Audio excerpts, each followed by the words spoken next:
बिस्मिल्लाहिर्रहमानिर्रहीम। एतकाफ़ के मसाइल क्या हैं? मर्द एतकाफ़ कैसे करें? औरतें एतकाफ़ कैसे करें? एतकाफ़ करने के 10 बड़े फ़वाइद और बेशुमार फ़ज़ाइल क्या हैं? नबी करीम सल्लल्लाहु अलैहि वसल्लम कैसे एतकाफ़ फरमाते थे? ये तमाम बातें इस वीडियो में बयान की जाएंगी। आपसे दरख्वास्त है कि इस वीडियो को आखिर तक ज़रूर देखिएगा। मोहतरम नाज़रीन, अल्लाह तबारक व तआला का ख़ास करम है कि इसने हमें रमज़ान मुबारक जैसे बाबरकत महीने की नेमत से नवाजा है। इस माह मुबारक की ख़ास बात यह है कि इसका हर लम्हा अल्लाह तबारक व तआला की बेशुमार रहमतें हासिल करने का सबब है। इस महीने में दिन हो या रात, सुबह हो या शाम, जब भी इंसान अल्लाह तबारक व तआला की रहमतें समेटना चाहे समेट सकता है। इस महीने में अल्लाह तबारक व तआला की अता करदा रहमतों, बरकतों और फजीलतों में से एक बहुत बड़ी रहमत एतकाफ़ भी है। अगर आप एतकाफ़ के ज़रिए से अल्लाह तबारक व तआला का कुर्ब हासिल करना चाहते हैं तो ये वीडियो आपके लिए है। सबसे पहले जान लीजिए कि एतकाफ़ की शरई हैसियत क्या है। मोहतरम नाज़रीन, रमज़ान मुबारक के आखिरी अशरे यानी आखिरी 10 दिन का एतकाफ़ सुन्नत मौक़दा है। हज़रत अब्दुल्ला बिन उमर रज़ी अल्लाह तआला अन्हु से रवायत है कि रसूलुल्लाह सल्लल्लाहु अलैहि वसल्लम से रमज़ान के आखिरी अशरे में एतकाफ़ फरमाया करते थे। हज़रत आयशा सिद्दीक़ा रज़ी अल्लाह तआला अन्हा फरमाती हैं कि आप सल्लल्लाहु अलैहि वसल्लम रमज़ान मुबारक के आखिरी अशरे का एतकाफ़ फरमाते थे, यहाँ तक कि आप इस दुनिया से पर्दा फरमा गए। इस तरह एक रवायत के मुताबिक रसूलुल्लाह सल्लल्लाहु अलैहि वसल्लम ने फरमाया, रमज़ान मुबारक के आखिरी 10 दिनों का एतकाफ़ 2 हज और 2 उम्रे करने के बराबर है। मदीना मुनव्वरा हिजरत फरमाने के बाद रसूलुल्लाह सल्लल्लाहु अलैहि वसल्लम से हर साल रमज़ान मुबारक के आखिरी अशरे का एतकाफ़ करना साबित है। हर एक मरतबा आप सल्लल्लाहु अलैहि वसल्लम ने रमज़ान मुबारक के पूरे महीने का एतकाफ़ किया और इसकी वजह यह थी कि शब कदर को तलाश करना चाहते थे। इसके अलावा आम तौर से हर रमज़ान के आखिरी अशरे का ही एतकाफ़ फरमाते थे। ताहम सन 8 हिजरी में क्योंकि फ़तह मक्का की वजह से आप सल्लल्लाहु अलैहि वसल्लम ने एतकाफ़ नहीं किया, क्योंकि फ़तह मक्का का वाक़या रमज़ान मुबारक में पेश आया था। लिहाजा वफ़ात से पहले साल आप सल्लल्लाहु अलैहि वसल्लम ने रमज़ान मुबारक में दिन में एतकाफ़ फरमाया। बयान की गई हदीस और रसूलुल्लाह सल्लल्लाहु अलैहि वसल्लम की मुबारक सुन्नत से ये बात वाज़ह हो जाती है कि दीन इस्लाम में एतकाफ़ की कितनी ज़्यादा अहमियत है। एतकाफ़ करने के बेशुमार फ़ायदे हैं। इनमें से 10 फ़ायदे ये हैं। नंबर 1, एतकाफ़ करने वाले के लिए शब कदर की तलाश और इसे पा लेना ज़्यादा आसान हो जाता है। और शब कदर एक ऐसी रात है जो 1000 महीने से ज़्यादा अफजल है और इसका पा लेना एक मुसलमान के लिए सबसे बड़ी खुशकिस्मती का बायस है। नंबर 2, तहज्जुद की आदत। जब एक इंसान इत्काफ़ करता है तो इसके लिए शब बेदारी और तहज्जुद पढ़ना आसान हो जाता है और इसकी आदत बन जाती है। नंबर 3, अल्लाह तबारक व तआला के घरों यानी मसाजिद से मोहब्बत पैदा होती है और इत्काफ़ करने वाले का दिल मस्जिद जाने से खुश होने लगता है और ये बात रोज़े महशर अल्लाह तबारक व तआला के अर्श का साया पा लेने का सबब है।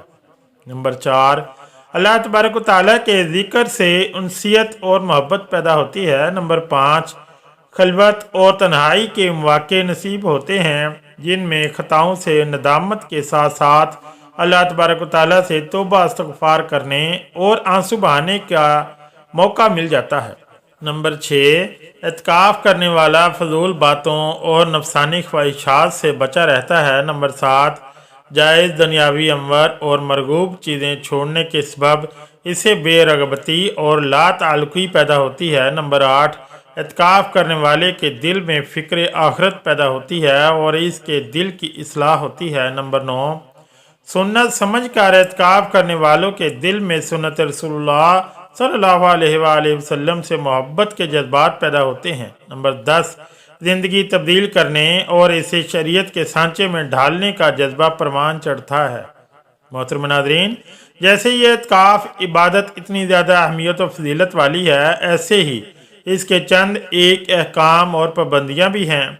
इन अहकाम को पूरा किए बगैर एतकाफ़ के फ़ायदे हासिल नहीं हो सकते। आइए एतकाफ़ के मुतल्लिक़ अहकामात के बारे में जानते हैं।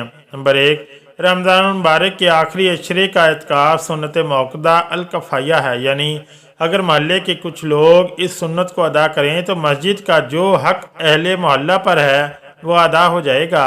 लेकिन अगर मस्जिद खाली रही और कोई भी शख्स एतकाफ़ के लिए ना बैठा तो सब मोहल्ले वाले गुनाहगार होंगे। नंबर 2, जिस मस्जिद में 5 वक्त की बाजमात नमाज होती है इसमें एतकाफ़ के लिए बैठना ज़रूरी है, और अगर बाजमात नमाज की तरतीब ना हो तो मोहल्ले वालों पर लाजिम है कि 5 वक्त की नमाज तरतीब के साथ पढ़ने का एहतमाम करें।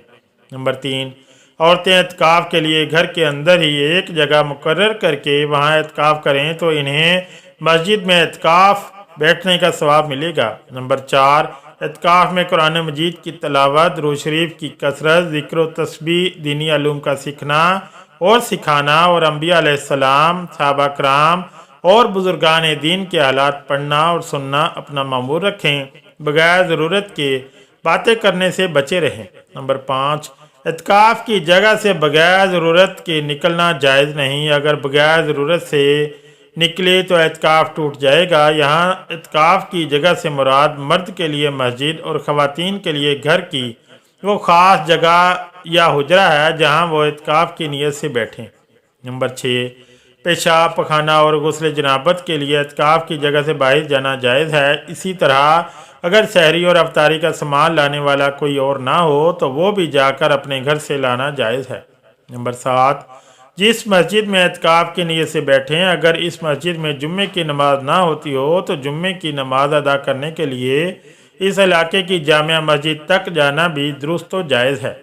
लेकिन इसका तरीका यह है कि वहाँ सिर्फ इतने वक्त के लिए जाए जिसमें वहाँ जाकर जुम्मे की सुन्नतें पढ़े और जमात में शामिल हो और फ़ौरन वापस अपनी एतकाफ़ वाली मस्जिद में आ जाए। भूले से भी अपनी एतकाफ़ वाली जगह से निकल जाने, यानी मर्द अगर अपनी मस्जिद से निकल गया और औरत अपने घर में एतकाफ़ वाली जगह से बाहर निकल गई तो एतकाफ़ टूट जाएगा। नंबर 9, एतकाफ़ की हालत में दुनियादारी के कामों में मसरूफ़ रहना, मसलन मर्द और ख़वातीन का मोबाइल वगैरह इस्तेमाल करना और ख़वातीन का एतकाफ़ की हालत में अमर खानादारी मसलन सिलाई कढ़ाई और दीगर अफ़ाल सर अंजाम देना मकरूह तहरीमी यानी हराम के करीब करीब। एतकाफ़ के लिए रोज़ा शर्त है। अगर किसी वजह से भी रोज़ा टूट गया तो इसका एतकाफ़ टूट गया।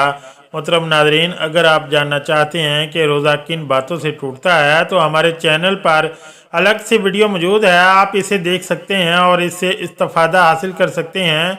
नंबर 11, एतकाफ़ का एहतमाम करने और एतकाफ़ में बैठने के लिए ज़रूरी है कि आप रमज़ान मुबारक की 20 तारीख को यानी 20वें रोज़े नमाज मगरिब से पहले अपने एतकाफ़ वाली मखसूस जगह में एतकाफ़ की नीयत से दाखिल हो जाएं, यानी दूसरे अशरे के इख्तिताम से पहले अपनी एतकाफ़ वाली जगह में दाखिल हो जाएं और 20वें रोज़े की अफ्तारी अपने एतकाफ़ वाली जगह में करें। अगर इससे ताख़ीर हुई तो मसनून एतकाफ़ शुमार नहीं होगा। नंबर 12, एतकाफ़ की नीयत अपने दिल में ही कर लेना काफ़ी है, लेकिन अगर ज़ुबान से भी कह लें जब भी ठीक है। नंबर 13, अगर कोई शख्स रमज़ान के आखिरी अशरे में एतकाफ़ की नीयत से बैठे और इसका एतकाफ़ किसी उज़र की वजह से टूट जाए तो जिस दिन का एतकाफ़ फासिद हुआ हो इस रोज़ की क़ज़ा वाजिब होगी। लेकिन अगर इसे रमज़ान के चंद दिन अभी बाकी हों तो इनमें भी वो क़ज़ा की नीयत करके एक दिन और एक रात का एतकाफ़ कर सकता है, वरना जब मौका हो एक नफली रोज़ा रख कर इस एक दिन और एक रात का एतकाफ़ की क़ज़ा कर ले। ये भी जान लीजिए कि नफल एतकाफ़ की क़ज़ा वाजिब नहीं, क्योंकि नफल एतकाफ़ मस्जिद से निकलने से नहीं टूटता बल्कि ख़त्म हो जाता है और एतकाफ़ ख़त्म होने की सूरत में क़ज़ा लाजिम नहीं होती। नंबर 14, अगर औरत शादीशुदा है और इसका शौहर है तो इसकी इजाज़त के बगैर एतकाफ़ में ना बैठे, और अगर शौहर ने बीवी को एतकाफ़ में बैठने की इजाज़त दे दी है तो फिर बाद में इसे अपनी बीवी के एतकाफ़ से मना करने का इख्तियार नहीं होगा। नंबर 15, एतकाफ़ मसनून में गुस्ल वाजिब के अलावा किसी और के लिए मस्जिद से निकलना दुरुस्त अमल नहीं, यानी गर्मी के मौसम में ठंडक की नीयत से गुस्ल के लिए जाना जायज़ नहीं, और अगर शदीद गर्मी की सूरत में गुस्ल करना नहायत ज़रूरी हो तो मस्जिद के अंदर ही किसी बड़े बर्तन में पानी डालकर اس طرح سے غسل کر لے کہ وہ پانی مسجد کے اندر نہ گرے، یا کوئی کپڑا بھگو کر اسے نچوڑ کر اپنے بدن پر پھیر لے، اس سے بھی مقصد حاصل ہو جائے گا۔ اللہ تبارک و تعالیٰ سے دعا ہے کہ نیکی کی بات کو سننے، سمجھنے اور اس پر عمل کرنے، اور رسول اللہ صلی اللہ علیہ وآلہ وسلم کے بتائے ہوئے طریقے پر تمام عبادات سر انجام دینے کی توفیق عطا فرمائے، آمین۔